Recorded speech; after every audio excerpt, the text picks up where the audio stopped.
Hello everyone, this is Jason from Primetime Aquatics. In this video we have another product review for you. It is a filter review of the Aqueon Quiet Flow 30. Now this is a filter that is relatively common. You will find it in a lot of the big box aquarium stores. You can find it on Amazon. If you're interested in the filter, we'll put an Amazon affiliate link down in the description below. But this is a common filter, very popular as I mentioned. We're going to go ahead and unbox it. I'm going to share with you my initial thoughts, compare it to a few other filters that we've reviewed in the past. Hope you enjoy the video. Appreciate you being here. Okay, so some specs about this filter as we are unboxing it. As you open up the package, I like the packaging of the Aqueon filters. There's nothing left in the box. It's all shrink wrapped in this nice little package. These things are really easy to set up as well. I'll show you how we do that. So all you have to do is take the plastic off. Now this filter, as I said, this is the Quiet Flow 30. It is good. It's rated for about a 30-gallon tank. It puts out about 200 gallons per hour. And on Amazon right now, you can find these for about $32. So it's a pretty decent price within the class of the filter. So this is what you're getting. You can hear some stuff rattling around up here. The parts are in here. So not only do you have the plastic, you also have these pieces of tape that have to come off if you want to access all the stuff in order to set up the filter. So we'll take those off really fast. In terms of the overall quality, the plastics, I would say it's average for this type of filter. The plastic is not real thick, but it's not super thin either. It should last for quite some time. Now, as we open this up, I'm going to go ahead and put down the cover here. You're going to see a few things. One is there is a number of components here. We've got this little plastic piece, more on that soon. We have this part here, which the directions say it's going to provide some surface area for beneficial bacteria to grow. There's also a sponge in here, a little piece of, it's basically like a sponge floss type of thing, where there is going to be extra media here for bacteria to grow, your nitrifying bacteria. And this piece here also helps quiet the flow, thus the name. It's supposed to be quiet. You're not supposed to hear a lot of water flow when the water returns back into your tank. It comes with a pre-packaged cartridge. Now, this is where sometimes you can spend a lot of money needlessly. The directions say to replace this every 3 to 4 weeks. We've talked about how to maintain filters. We've talked about how to save money here.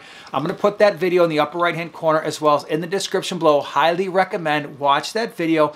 It can save you a lot of money on filter floss because we generally don't use these cartridges. I mean, I will when they're free, but I don't buy these things. We buy filter floss in bulk and then put it in the filter. This can save a ton of money when we're not using these and just using bulk filter floss. There is carbon inside of here. I have found, at least in our tanks, we never use it, haven't missed it. Next thing. There is this piece here. This will kind of hold the filter media in. So if you are buying bulk filter floss, you can place it behind here. Let me show you kind of how I did that. I did it off screen. So this piece fit in just like this. And you just pull this out and the filter floss can go back here. But there's some more beneficial, there's surface area for beneficial bacteria. And then what we hear rattling around in here is, hold on a second here, let me see if I can get it out.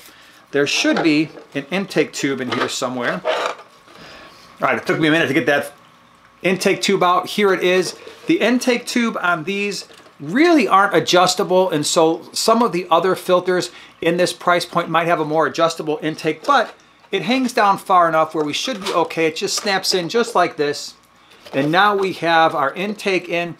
Now, a couple of nice features about this particular filter that I think is a must for all hang-on back filters that are being made these days.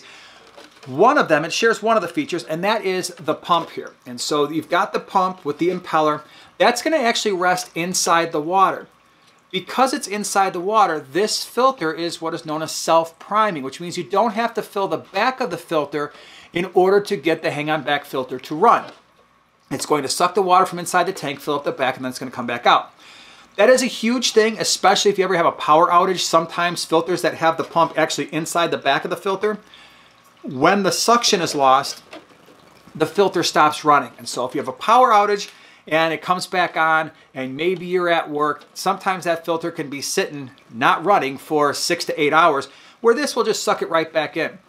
The other thing that this does, as the name implies, is it makes these filters very quiet. Now, I would say if you are looking at hang on the back filters and this is something you're considering, there are two other filters that you would want to consider as well. One is the Marineland Pro 275, so it's going to pump about 75 more gallons per hour through the filter. It's a little bit more expensive, just a couple dollars more on Amazon.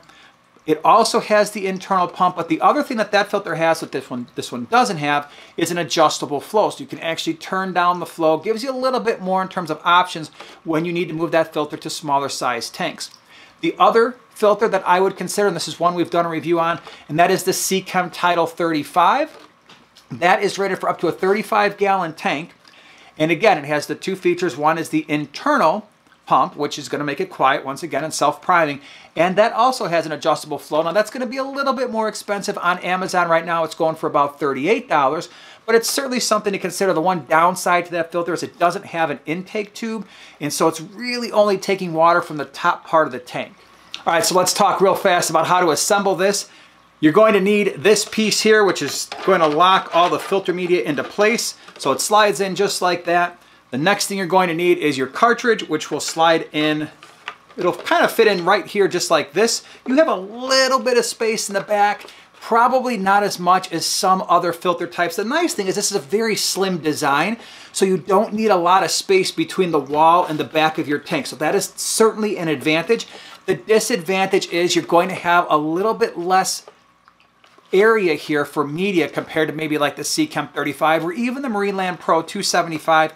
I have found that for the most part not to really matter because generally speaking, we use our hang-on back filters primarily for mechanical filtration, which is just to pull stuff out of the water, which is why we mostly use filter floss in these filters. The next thing you're going to do is you're going to install this little piece here. This is the Quiet Flow piece, and this just installs just like this. And so your filter's more or less ready to go. You do need to add the lid. Now, when it comes to the lid, it's got a little space right here, and it's got this little piece, and the LED is actually illuminated right now, or it was. This piece here is going to fit in just like so. And what this is going to do is, theoretically, it's going to tell you when you need to change your media. Now, I have found these things to be a little bit annoying, and I don't always use them. What it's doing is it's sensing the water flow as it comes up through the filter. Like I said, I generally don't use it. If it bothers you and you don't like seeing this thing on, just pull this part out. We usually maintain our filters on a weekly basis anyway, so it's not really a big deal now. All right, let's go ahead and see what it looks like on the tank and see if it is indeed a quiet flow. All right, so we got the filter hooked up. As I mentioned before, because it is self-priming, because the motor and the impeller are in the actual tank, we didn't have to fill the back of the filter with water. It just started going all on its own as soon as we plugged it in. That is, once again, it's great. If your power ever goes out, something ever happens, it doesn't have to regain suction. If the motor is in the back of the filter, it can just start right on its own. There is very little noise coming from this filter. I would say it is pretty close to silent. A little bit of water flow that you hear is because the water level is low in this tank. Now, this tank just got set up. That's why it's cloudy. There are no fish in here yet, and so this tank will settle in a couple days. It will look crystal clear. So we just got this filter going. The actual motor itself is very silent. If you're hearing any filtration in this fish room, it's probably coming from the filtration behind me, not this filter. So that is one of the key benefits to having a quiet type filter with the internal motor. Now, we have not done long-term testing yet. Usually we wait about a year before we put out a long-term test, and we'll see that in about 12 months, but I anticipate it's probably going to run fairly well. If you want more information, once again, on some other filters to consider, take a look at the Aqueon Title 35. If you want more information on how to save a bunch of money on filter media, check out this video in the lower right-hand corner. Really appreciate you being here, and we'll see you in the next one.